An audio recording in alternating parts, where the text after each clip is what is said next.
So here's the thing. The thing is that I'm feeling pretty devastated today because they've started to vaccinate children in schools, and I'm feeling very strange,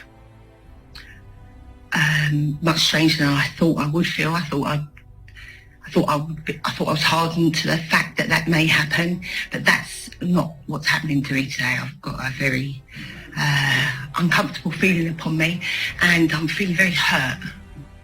Very hurt that we haven't managed to end this by now. And the reason that I believe we haven't is because whilst millions had lined the streets at some points for some of the organised marches, they were on the wrong day in the wrong places with the wrong intentions.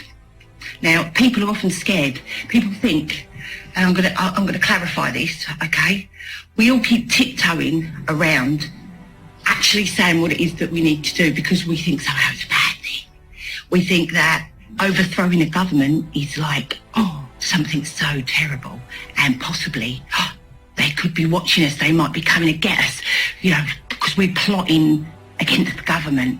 No, actually, like, we can actually wipe that shit right out of our head because it's all bollocks, basically. Plotting to kill or blow up or cause any type of damage or injury to people or death is illegal, it's criminal, and it's unlawful. Yes, but that's not, we don't have to do any of that. We don't have to do any of that. What we need to do is perfectly lawful, perfectly acceptable, and not committing any type of crime at all.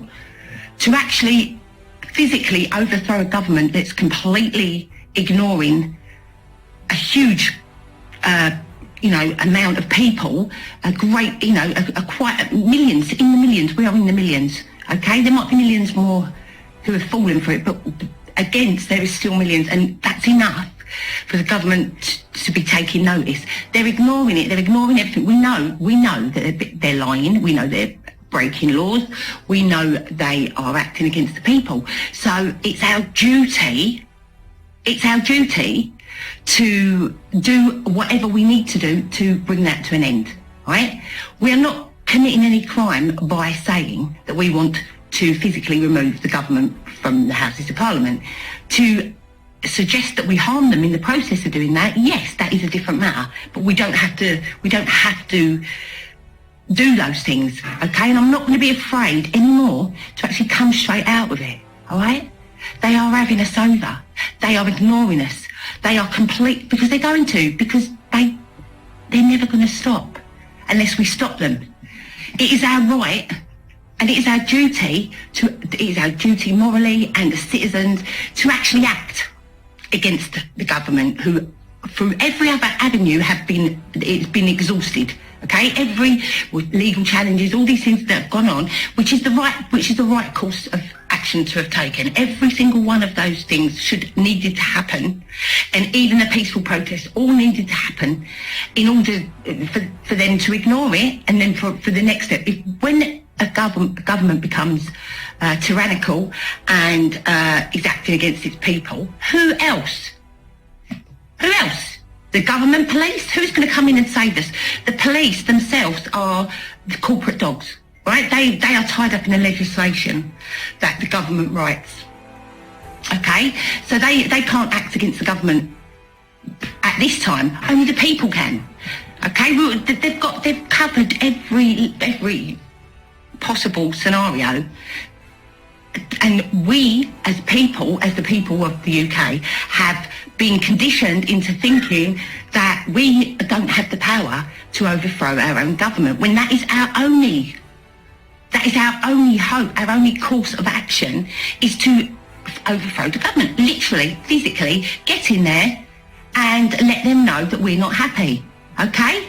We've tried everything else, so we don't have to whisper about that. We don't have to say, because there's nothing wrong with that. It's actually the right thing to do. And I'm broken-hearted because so many of us who claim to be awake are failing to see that, and we think to do something, to take part in such an action is like, oh, but something bad might happen. It's, you know, it's like something really. It's not. We're not talking about rioting and smashing things up.